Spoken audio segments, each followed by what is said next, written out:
Magandang araw po sa inyo, Kuya Bari. Tawagin niyo na lang po ako sa pangalang Baldo. Ako po ay tubong Maynila. Ang karanasang ibabahagi ko po sa inyo ay tungkol sa isang karanasan ko na naganap noong taong 1988 sa probinsya po ng Siquijor na kung saan ay nagbabakasyon kami ng aking ina. Nang mga panahong iyon ay 12 taong gulang pa lamang po ako. Isinama ako ng aking ina sa kanyang probinsya upang dalawin ang kanyang pamilya. Buhat kasi na magkapamilya na sila papa ay hindi na siya nakadalaw pa doon. Sa mura kong edad ay hindi nalingid sa akin na ang Siquijor ay kilala bilang lugar ng mga hindi pangkaraniwang tao. Huwag ho kayong magagalit. Ang ibig ko pong sabihin ay yung mga taong may angking kakayahan na hindi tinataglay ng karamihan. Yung bang mga taong may angking lihim ng karunungan. Kinatatakutan din kasi ang mama ko sa amin, gawa ng alam nilang taga-Siquijor ito. Hindi naman sila takot sa pisikal na anyo ni Mama Kuya Bari para sa ikalilinaw, kundi takot sila na awayin si Mama dahil baka raw ipakulam sila nito. Kasi nga, taga-Siquijor nga ang mama ko. Sa kadahilanang sa lugar daw kasing iyon ay maraming mangkukulam at mga aswang. Kaya naman sa pagdating namin sa baryo ni na mama ay hindi ako gaanong lumalabas ng bahay gawa ng hindi ko naman naiintindihan ang kanilang dialekto. At isa pa ay natatakot din ako sa mga taga roon. Baldo, hindi porket kilala ang Siquijor na isla ng mga mangkukulam ay paniniwalaan mo ng mga mangkukulam nga ang mga nakatira dito. Mabubuti ang mga tao rito. Marami ang nagkakalat ng maling balita. Oo, maraming mananambal dito, pero ang mga taong mananambal ay sa mabuti nila ginagamit ang kanilang lihim na karunungan. Nakadalasan ay nagbibigay lunas sa mga nangangailangan ng kanilang tulong. Ang wika ni Lolo sa akin isang araw. Napansin niya siguro na nangingilag ako sa mga taga roon maging sa kanila. Kaya iho, maglibang ka lang habang naririto ka sa lupang sinilangan ng iyong inaanak dahil minsan lamang maging bata. Dagdag pa ni Lolo at nagsimula na siyang magkwento ng mga karanasan niya noong kanyang kabataan. Hanggang sa naging panatag na din ako at iwinaglit na ang mga pangit na bagay na bumabagabag sa isipan ko, Kuya Bari. Nakipagbiruan at nakipag-usap na rin ako sa mga pinsang ko doon makalipas ang isang araw. At masasabi kong hindi naman pala talaga nakakatakot sa lugar na iyon. Araw-araw ay paiba-iba ang nilalaro namin at naliligo din kami sa mga ilog na siyang pinakagusto ko sa lahat. Isang araw, nang magpunta kami sa ilog ay may isang matandang babae na napadaan sa nililiguan namin, Kuya Bari. Pansin ko ang panay na lingon niya sa akin at pakiramdam ko ay may kakaiba sa uri ng kanyang pagtingin sa akin. Sa puntong iyon ay nakaupo ako sa isang malaking bato. Nagulat na lang ako nang bigla akong hinila ng isa sa mga pinsan ko at ikinubli sa likod ng batong napatungan ko. Siyempre, sa ginawa niyang iyon ay napatanong ako kung bakit. Naku Baldo, huwag kang makikipagtitigan sa matandang yan. Sinasabi kasing isang aswang ang matandang yan. Anya, na ikinagulat ko naman. Ano ka mo? Aswang? Talaga bang may aswang dito? Pero hindi naman siya nakakatakot tingnan . Parang normal na tao lang naman ang matandang iyon. Naguguluhang sagot ko naman sa kanya. Basta huwag ka na makulit. Kapag ka nakita mo siya ay umiwas ka at magtago. Dagdag na wika niya. Noong makauwi na kami, kaagad kong tinanong si Lolo tungkol dun sa matanda na sinasabing aswang. At ayon kay Lolo, nakalat daw sa baryo na aswang nga ang babaeng iyon. Subalit wala namang nakakita na kumain iyon ng tao o di kaya'y may tangang parte ng katawan ng tao. Ang napabalita lang daw ay may nakakita na nasa nakakatakot na anyo ang matandang iyon. Ngunit wala pa naman daw nabiktima o nakain ang matanda na taga roon sa kanila. Mga usap-usapan lang daw iyon. Pero magkaganoon pa man ay huwag daw kaming magpapakampante, gayong hindi rin daw namin lubos nakakilala ang matanda. Ang mas mabuti raw ay umiwas na lamang dahil baka totoo nga na isang aswang ito. Hanggang isang gabi, masaya kaming naglalaro ng taguan sa isang bakanting lote. May kabilugan kasi ang buwan noon at napakaliwanag nito na nagdudulot ng liwanag sa buong paligid. Saktong-sakto sa larong naisip namin. Doon ay may ilang mga matataas na puno at mayayabong din ang mga damo na masarap pagkublihan, gawa ng hindi kaagad makikita ng taya ang mga kalaro niya. Dahil nga sa hindi ko kabisado ang kanilang diyalekto, ay sa wikang Filipino ko sila kinakausap na nakasanayan din naman nilang tumugon sa ganoong wika rin. Kaya naman ay madali lang kaming nagkaintindihan kahit na medyo nahihirapan silang managalog. Ako naman ay pilit na inaaral ang kanilang mga salita.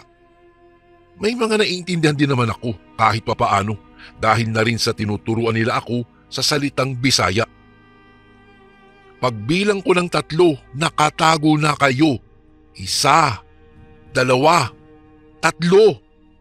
Ang saad ng isa ko pang pinsan na siyang taya sa laro. Kaagad na kaming nagsitakbuhan bago pa niya narating ang bilang 3. Doon ako nagkubli sa isang malaking puno na mayroong nagtataas ang mga talahib. Nakadapa ako sa parte ng mayayabong na talahib upang hindi kaagad ako makita. Maya-maya'y naririnig ko na isa-isa nang natatagpuan ang mga kalaro ko. Kaya naman ay pagapang akong gumayak patungo sa kahoy na binabantayan ng taya upang maisalba ang sarili. Subalit nagulat na lang ako nang may isang pares ng paa ang nakapako. Sa pagtingala ko ay nasilayan ko ang matandang babae na nakatunghay sa akin. Ito yung matanda na sinasabi nilang aswang daw. Nakangisi siyang nakatingin at nakalabas ang kanyang dila na pinaglalaroan niya sa pagitan ng kanyang mga ngipin. Dahil sa labis na pagkabigla ay napatayo ako dahilan para makita ako ng taya. Napatingin pa ako sa gawin ng pinsan ko. Ngunit sa pagsipat kong muli sa kinatatayuan ng matanda ay hindi ko na ito nakita pa. Dahil doon ay nakaramdam ako ng takot kaya nagmamadali akong lumapit sa mga pinsang kong nagkukumpulan at sinabi ko na nakita ko ang matandang babae.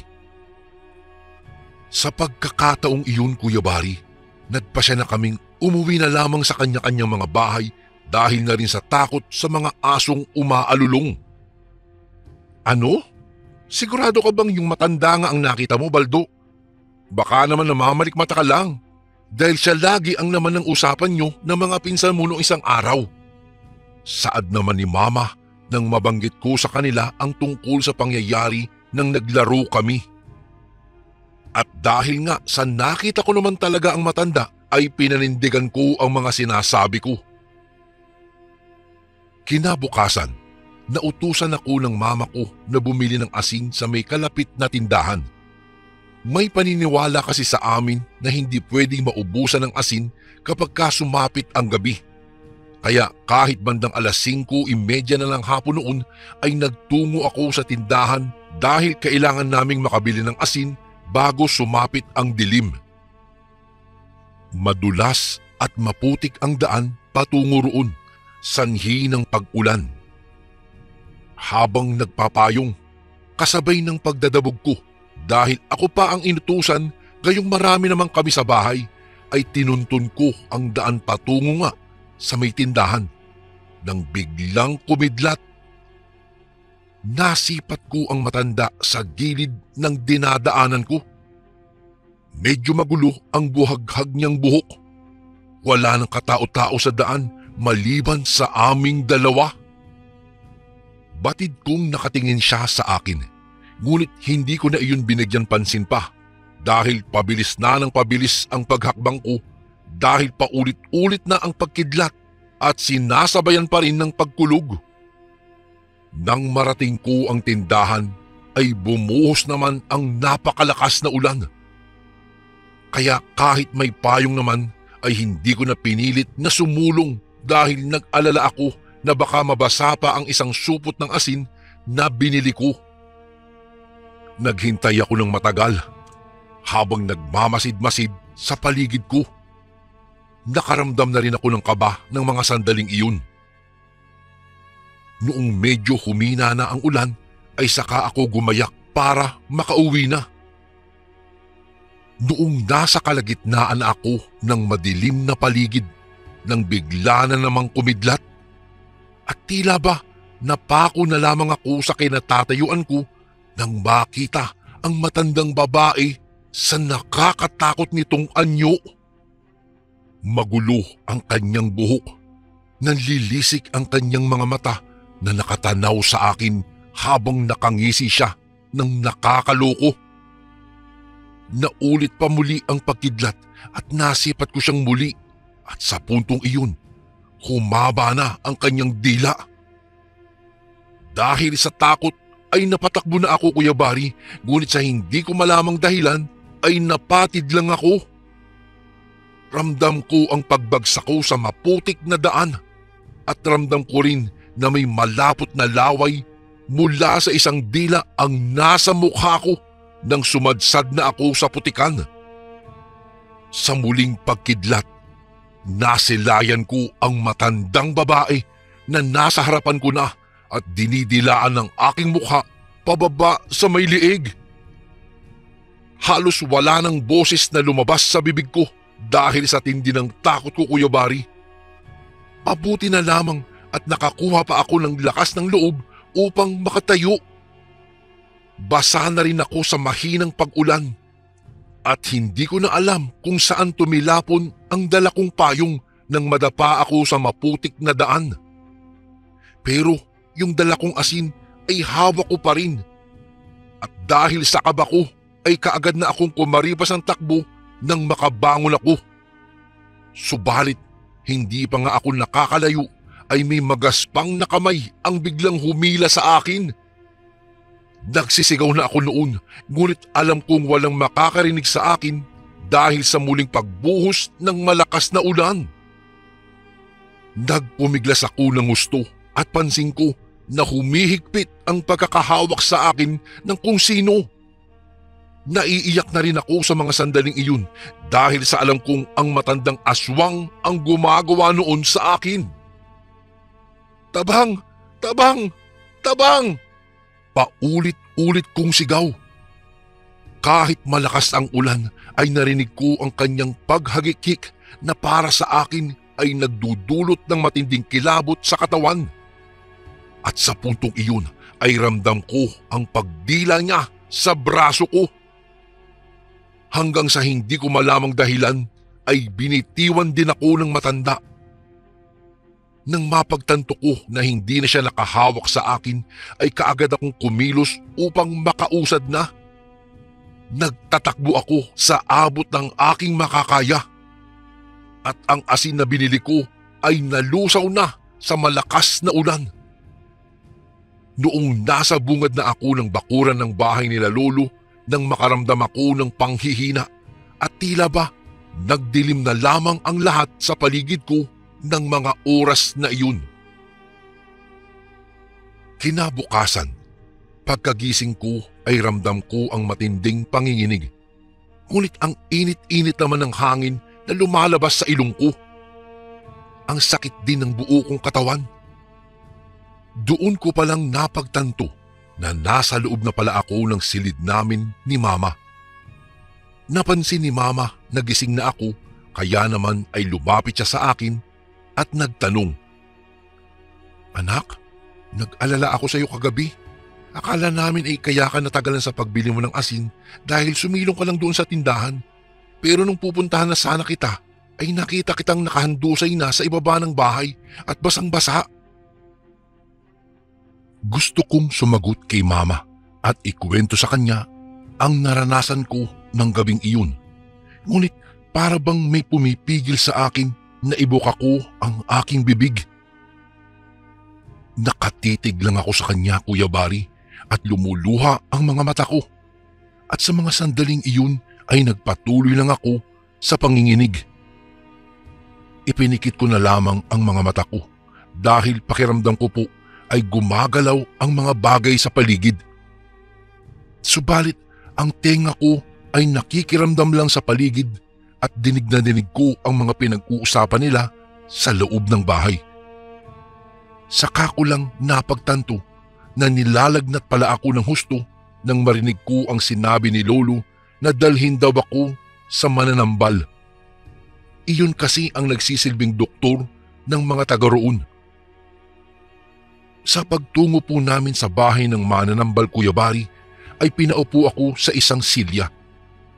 Doon ay hinawakan ako ng mananambal at may ipinahawak siya sa akin.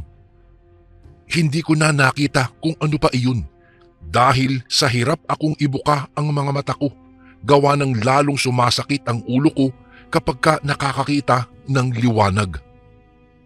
Ngunit ramdam kong matigas at magaspang ang bagay na iyon.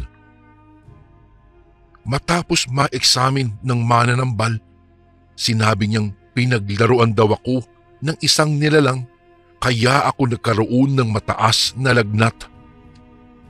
Akala naman ng lolo at nanay ko ay engkanto ang dahilan ng pagkakasakit ko. Subalit nang ilahad ng mananambal ang uri ng nilalang ay nabigla si na mama. Pinaglaruan ng aswang ang anak mo. Nakuha niya ang lagnat dahil sa labis na takot sa aswang at sa pagbabad niya rin sa ulan. Pero huwag kang mag-alala. Magbibigay ako ng panlunas sa nararamdaman niya. Mukhang kinawiwilihan ng aswang ang anak mo. Narinig kong wika ng mananambal. Ano po? Abay, sino namang aswang ang nakakuha ng pansin sa anak ko? Takang tanong ni mama. Sinagot naman siya ng mananambal na ako na raw ang tanungin kapag gumaling na raw ako. At sa loob nga ng 2 araw matapos na magbigay ng lunas sa akin ang mananambal, nakuha ko na rin gumaling at nanumbalik ang dati kong lakas. Umayos na ang pakiramdam ko at nagsimula nang magtanong sina lolo sa akin kung ano nga ba daw ang nangyari noong gabing naulanan ako sa may tindahan.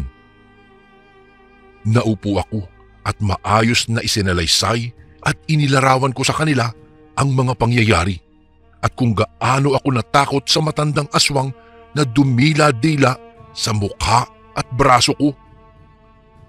Ay, may paglalagyan sa akin ang matandang yun. Makikita niya. Galit na saad ni Lolo at nasilayan ko sa kanyang mukha ang galit at pagnanais na makapaghiganti. Nakita ko na lamang ang sarili ko ng mga sandaling iyon na umiiyak. Nanumbali kasi ang takot sa akin at binalot ako ng kilabot ng paulit-ulit na naglalaro sa isipan ko ang mga naganap sa pagitan namin ng aswang na iyon. Hiniling ko naman kay mama na umuwi na sa Maynila, subalit hindi pa raw pwede dahil sa susunod na linggo pa ang nakalagay na petsa sa tiket ng barkong sasakyan namin pauwi.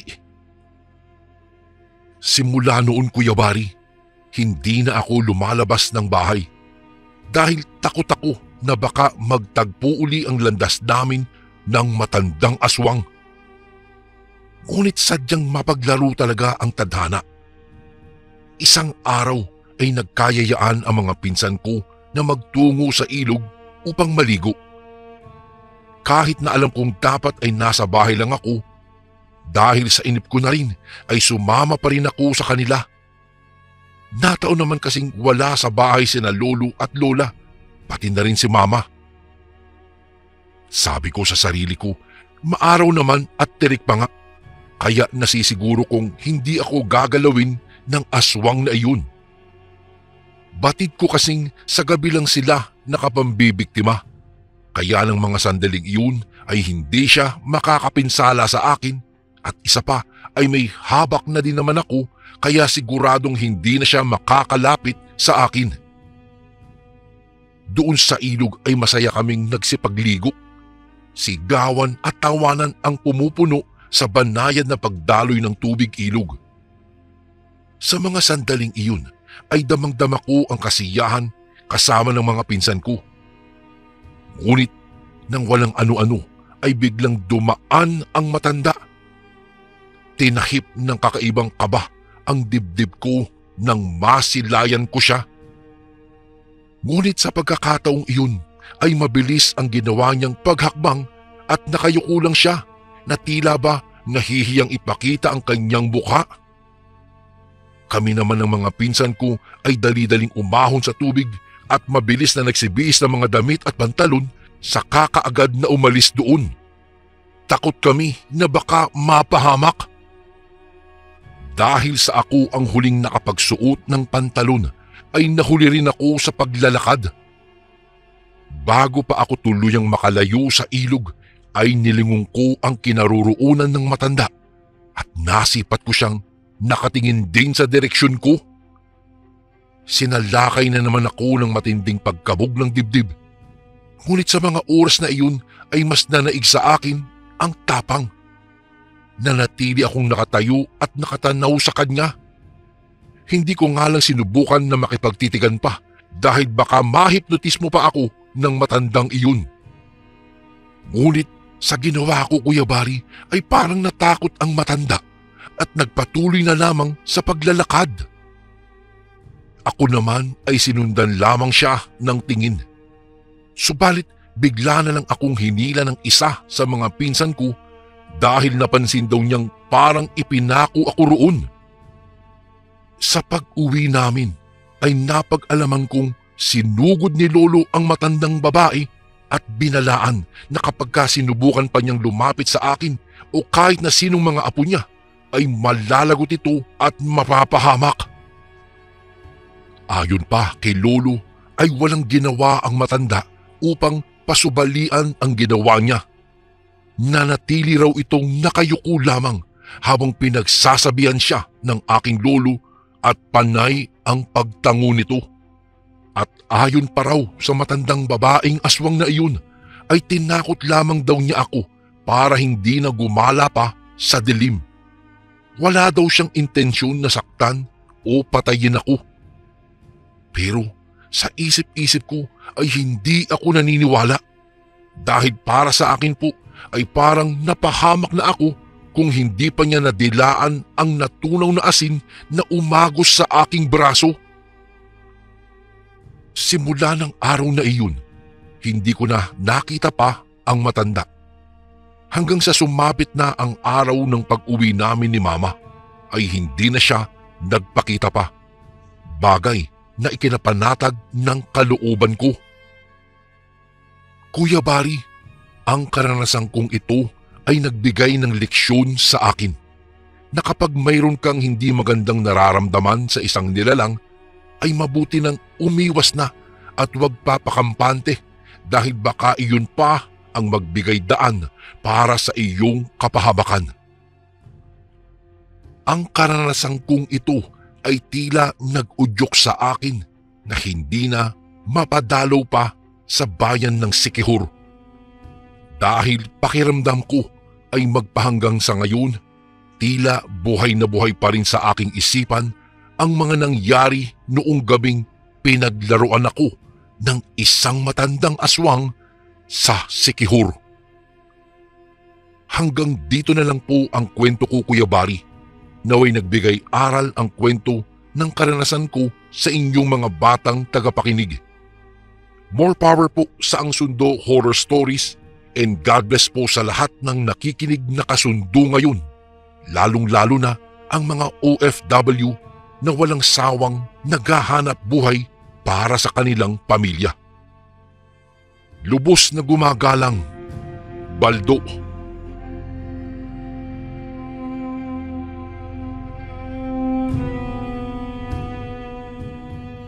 Magandang araw po sa inyo, Kuya Bari. Isa po ako sa libo-libo ninyong tagapakinig. Nahimok din po akong ibahagi ang aking karanasan dahil nais ko rin pong mailahad ang aking kwento dito po sa inyong channel. Siya nga po pala, ako po si Ayinga. Ako po ay taga Bohol, Kuya Bari. Taong 1988 po nang mangyari itong karanasan na hindi ko po malilimutan. Noong mga panahong iyon, wala pang elektrisidad po sa aming baryo. Nagkakaigi lang po kami sa mga sulu at gaserang nagbibigay liwanag sa madilim na gabi.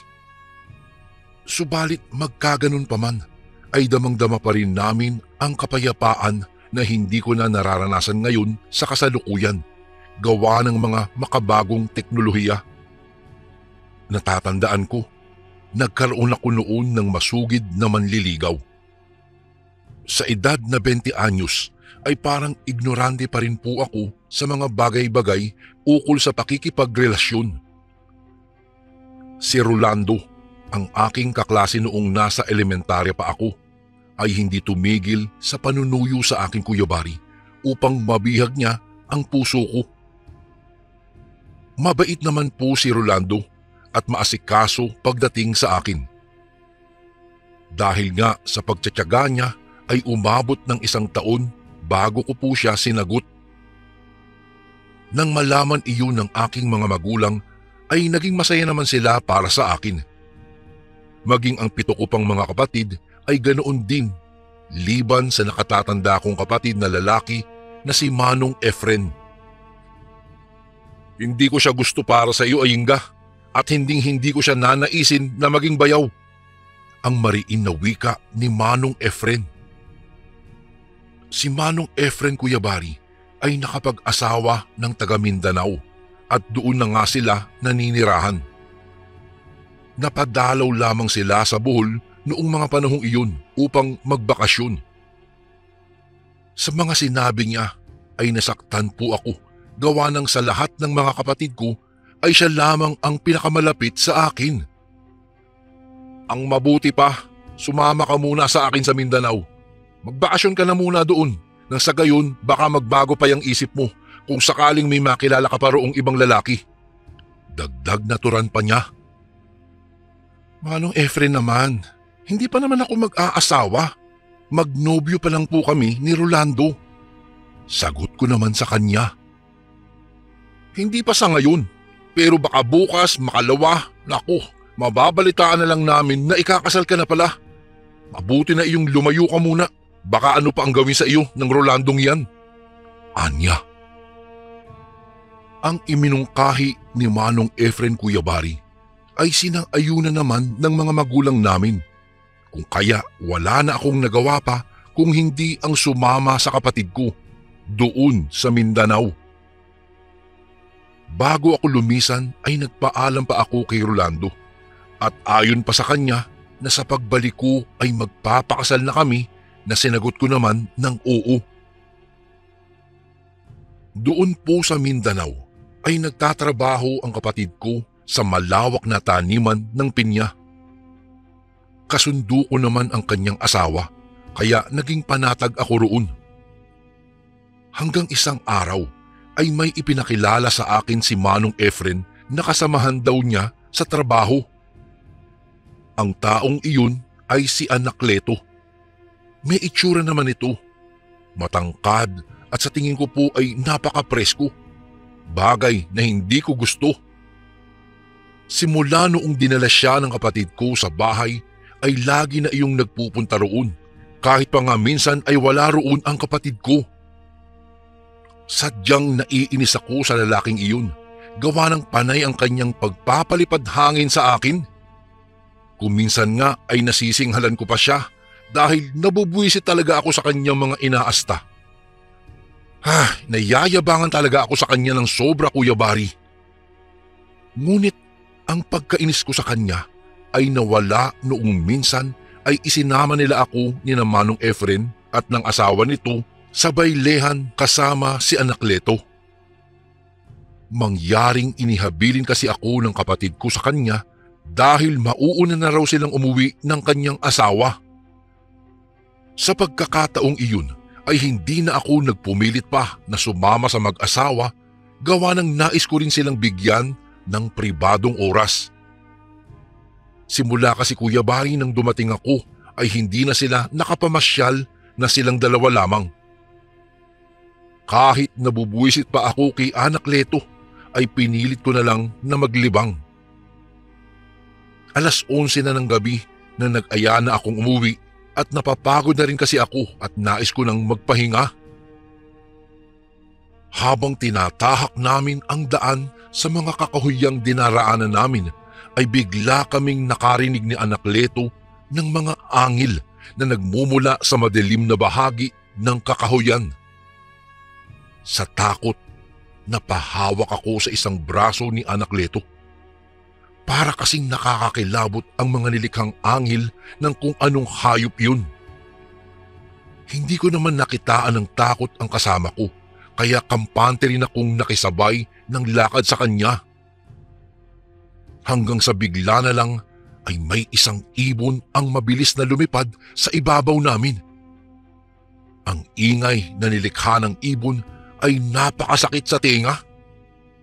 Nang tiningala ko po iyon, sabay ng pagtapat ng liwanag ng flashlight sa ibon ay nasipat ko ang itim nitong kulay at ang kanyang laki. Parang naparilisa na lamang po ako nang makita kung gaano iyong kalaki gawa ng hindi iyon pangkaraniwan lamang.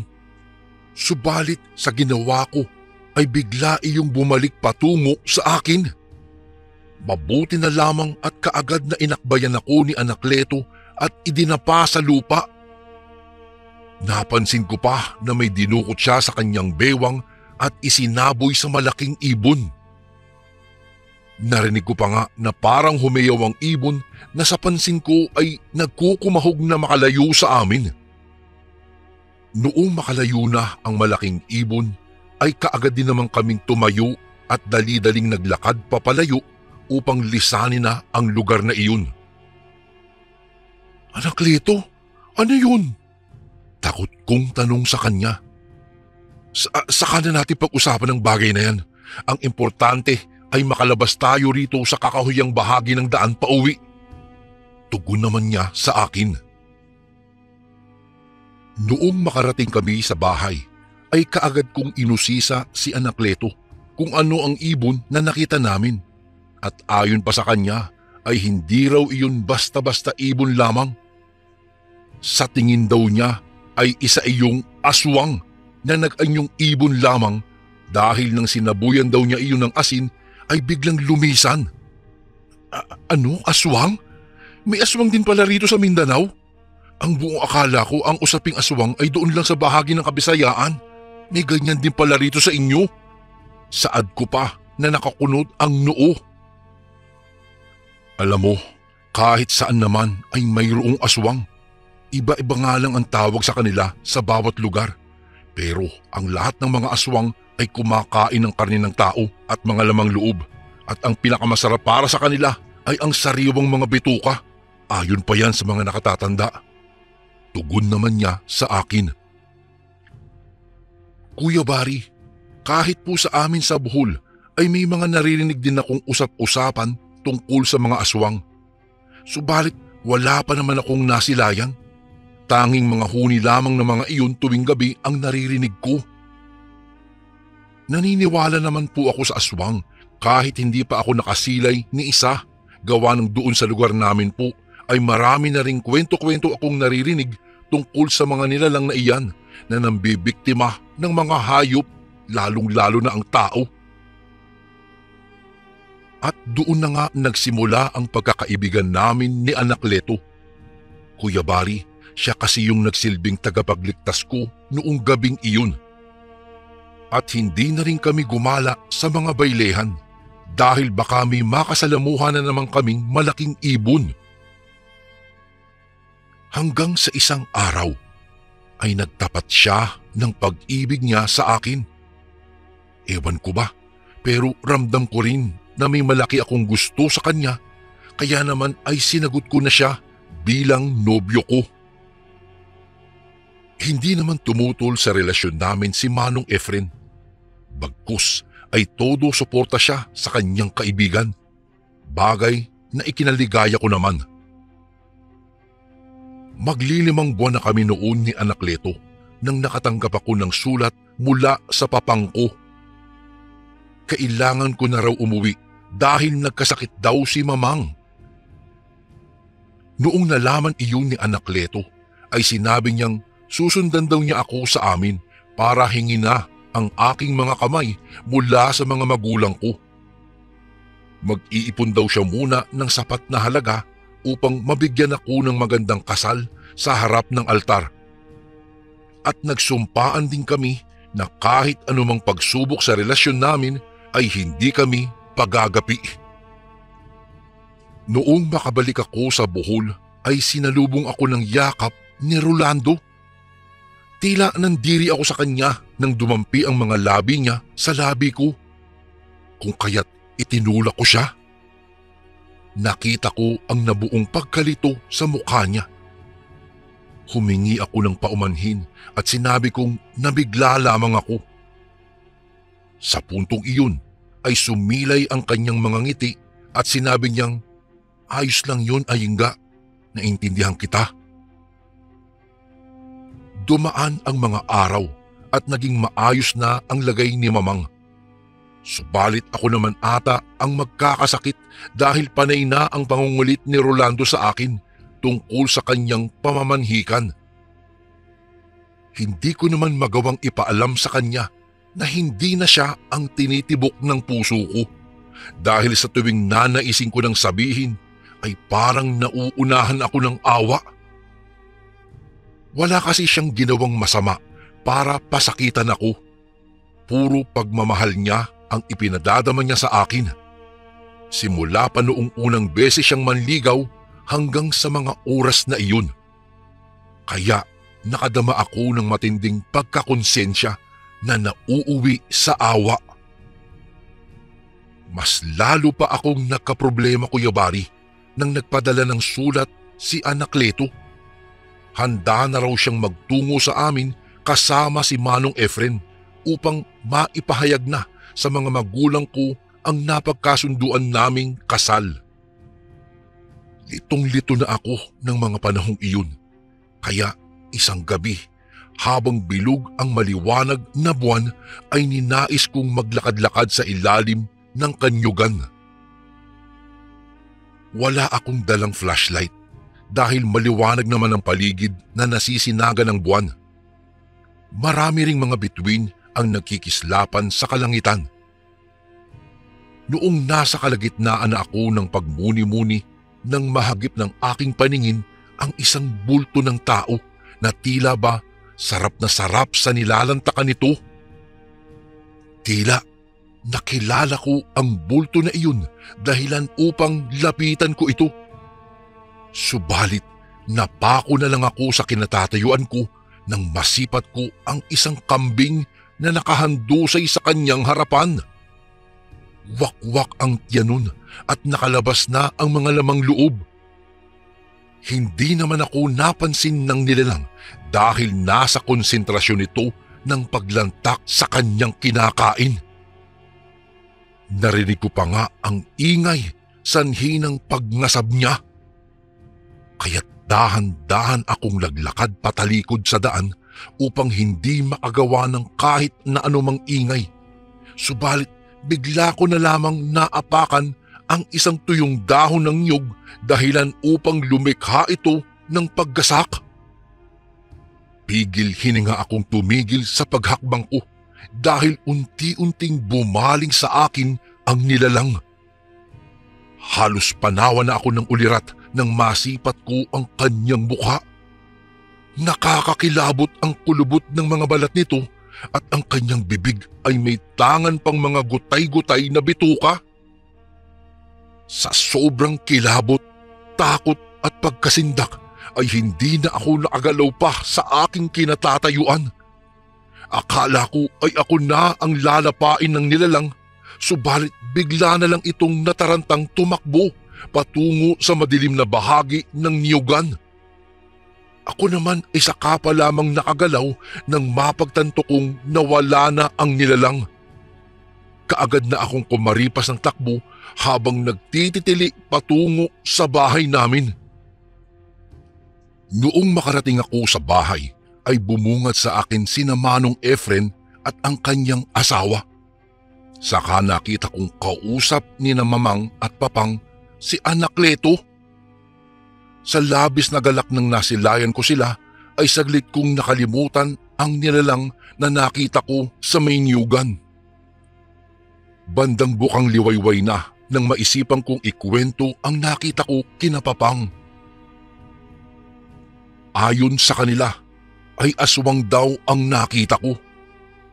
Isa daw si Manong Efren sa makapagpapatunay na aswang iyon dahil minsan na raw niyang nasilayan ang nilalang na iyon. Kinabukasan ay kalat na kalat sa aming baryo ang pagdating ni Anakleto upang hingin ang kamay ko kina Mamang at Papang. Siyempre pa ay nakarating iyon kay Rolando. Baka sa kanyang mukha ang galit nang nakipagkita siya sa akin. Akala ko ba ay matinukang kausap? Bakit? Bakit pinagmukha mo ang tanga? Mayroon ka na palang ibang pakakasalan, hindi mo pa sinabi sa akin. Ang lakas naman talaga ng loob mong mamangka sa dalawang ilog. Bulyaw ni Rolando sa akin. Sa puntong iyon, Kuya Bari, ay natigilan ako. Unang beses ko siyang nakita na ganoon. Ang pula ng kanyang mga nanlilisik ng mga mata at dahil sa nakikipagtitigan ako sa kanya ay malinaw kong nasipat ang pag-ikot ng kanyang mga itim sa kanyang mata. Umikot iyon sa nakakakilabot na paraan. Bigla akong napaatras nang masilayan ko ang nangyari sa mata niya, Kuya Bari. Ano? Hindi ka na nakasagot, Ayinga? Dahil ano? Inaamin mong malandi ka at hindi mapagkakatiwala ang babae? Singhal niya sa akin. Sa puntong iyon ay kumilos ang aking kanang kamay at umigkas ang palad ko sa kanyang pisngi. Bastos ka! Wala kang karapatang husgahan ako, Rolando. Oo, inaamin ko mali ako sa puntong hindi ko pinaalam sa iyo ang totoo. Pero wala kang karapatang tawagin akong isang malandi. Ganting bulyaw ko sa kanya. Sabihin mo nga, bakit mo nagawang itago iyon sa akin? Bakit niloko mo ako? Anya na nagsimula ng lumambot ang kanyang tinig. Dahil naaawa ako sa iyo. Ayokong masaktan ka. Tugon ko naman sa kanya. Akala ko ay iiyak na siya ng tuluyan, subalit bigla na namang bumalik ang mabalasik niyang mukha at sinabing saka na daw ako maawa kapag ka nagawa na niya ang nais niya bago niya ako tinalikuran. Nang sumunod na buwan, Kuya Bari, ay idinaos nga ang pamamanhikan ni Anakleto. At dahil mag-isa na lamang siya sa buhay, ay solo niyang hinarap ang mga magulang ko. At doon na nga ay napag-usapan ang tungkol sa aming pag-iisang dibdib. Habang nagkakasayahan ang lahat ay magkasama naman kami ni Anakleto na umupo sa balkonahe namin. Nang biglang dumating si Rolando. Nakiusap ito na siya na lamang daw ang piliin ko. Nilapitan ko naman siya at sinabi kong tumigil na siya dahil hindi naman siya ang mahal ko. Subalit bigla na lamang niya akong kinaladkad. Kaagad namang sumunod si Anakleto at inagaw ako. Biglang sinunggaban ni Rolando si Anakleto. Nagpambuno silang dalawa hanggang sa narating naming tatlo ang niyugan sa likuran ng bahay namin. Bigla na lamang akong nanghilakbot nang maaninag ko ang pag-ibang anyo ni Rolando. Saktong bilog na naman ang buwan noon kaya kahit papaano ay nakikita ko pa rin ang nangyayari sa paligid. Nangulubot ang kanyang mga balat at doon ko na ngang napagtanto na siya yung nilalang na nakita kong nilalantakan ang bituka ng isang kambing. Nang sa walang ano-ano ay biglang humaba ang kanyang matutulis na mga kuko at biglang itinusok niya iyon sa tiyan ni Anakleto, saka marahas niyang winakwak ito. Sa puntong iyon ay napasigaw ako dahil kitang-kita ko kung papaano niya dinaklot ang mga bituka mula sa tiyan ng lalaking mahal ko.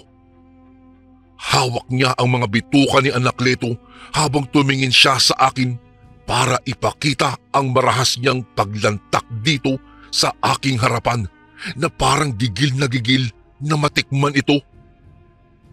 Kitang-kita ko na nilantakan niya ang bituka. Nasipat ko rin ang pangingisay ni Anakleto na nagbigay ng sari-saring mga emosyon na nararamdaman ko sa mga oras na iyon, Kuya Bari. Naroroong gusto kong patayin si Rolando, subalit natatakot ako. Naroroong nais kong tulungan si Anakleto, ngunit papaano? Sa huli ay nakita ko na lamang ang aking sarili na pumapalahaw sa pag-iyak. Ngayon mo ipadama ang awa mo sa akin, Ayinga. Narinig ko pang saad ni Rolando. Subalit tila ba lumampas lang iyon sa kabila kong tenga. Pakiramdam ko noong mga sandaling iyon ay nawawala na ako sa katinuan dahil hindi katanggap-tanggap ang aking mga nasilayan. Hanggang sa nasipat ko na lamang na pinagtutulungan na palang tagain ni na Papang at ng mga kapatid ko ang aswang na si Rolando. Humandusay iyon sa lupa katabi ng katawan ni Anakleto. Kaagad kong dinaluhan si Anakleto, subalit habol na ang hininga nito. Hinawakan niya ang kamay ko at pinisil-pisil bago siya tuluyang binawian ng buhay. Umugong ang usap-usapan sa aming baryo na nagpatayan ang dalawa dahil sa akin. Dahil daw sa pamamangka ko sa dalawang ilog ay nawalan ng buhay ang dalawang lalaking biniktima ko. Ang mga sinabi nila ay pinatotohanan ko na lang. Hindi na rin ako nagtangkapang magpaliwanag sa kanila. Binigyan namin ng maayos na libing si Anakleto at si Rolando naman ay iniuwi ng kanyang pamilya sa lugar nila sa Capiz. Hindi rin naman sila gumawa ng aksyon para sa hustisya nito. Ako naman ay nasiraan ng bait. Mga ilang buwan din akong hindi lumalabas ng bahay.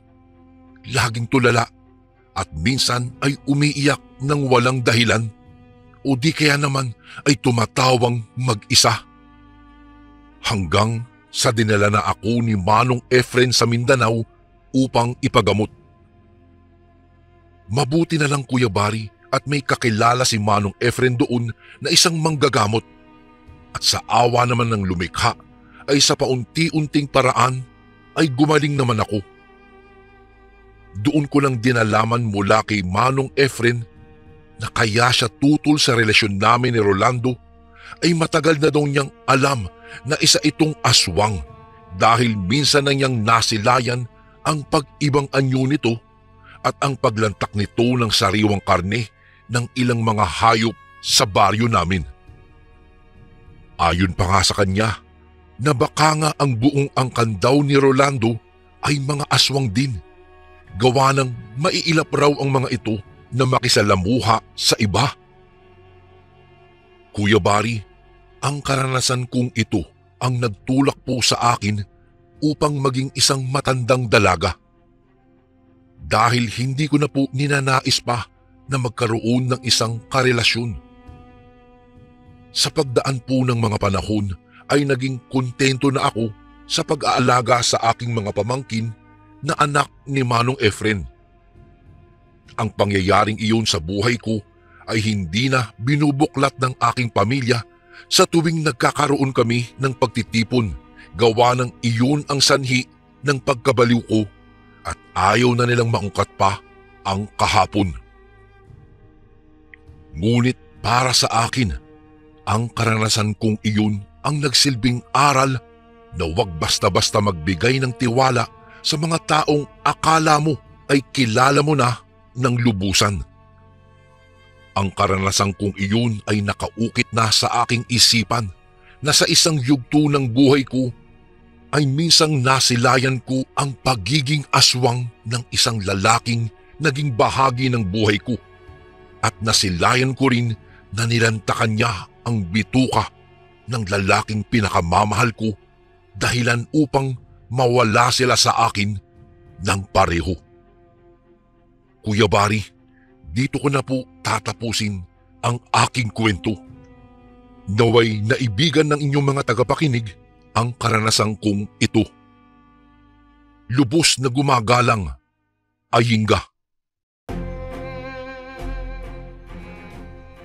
And again, maraming salamat po mga kasundo. Don't forget to subscribe and i-click nyo lang po yung bell na button para updated po kayo sa mga upcoming videos namin na paparating. Maraming salamat po ulit. God bless and ingat po lagi dyan. Ito po si Kuya Barry at ako ang Sundo.